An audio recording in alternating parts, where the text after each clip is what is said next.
Assalomu alaykum kuzatuvchilar. Mana bugun Qulpun zorimizga keldik. Diagnoslar solishni boshlayapti, xudo xolasa. Mana kecha ekkan yechevikalarimiz mana tagidan suvlar oqib turibdi. Mana bir dona ham bagi tashlagan yo'q. Holati juda ham ideal. Mana shu mana bo'yi. 170 atrofida xohlovchilarga 2 metrlik ham qilib beraveramiz. Bu 1 yillik ko'chat emas, faqat 2 yillik ko'chat, to'g'ri tushuninglar. Falon joyda muncha narx sotyapti, sizlar unaqa ekan demanglar. Faqat bu yoshi katta meva kirgan narsa, undan xudo xolasa mana stoykalarimiz bilan tortishni boshlaymiz. Baglari ko'p, bir dona ham tuzgan, ekilganiga 3 kun bo'ldi, xudo xolasa.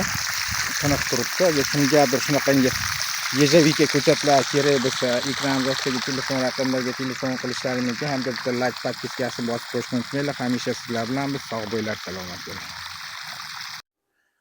Mana shu yejavika ko'chatlarimiz, ko'chatxonamiz. Hozir bu tomonda ikkita poliyamiz bo'shatdik. Hozir mana shu yerda hozir ikkita poliyamiz qoldi. Ko'chatlar holati juda ham dahshat. Bizda umuman 1 yillik ko'chat yo'q, bitta 2 yillik ko'chatlar hammasi katta ko'chatlar.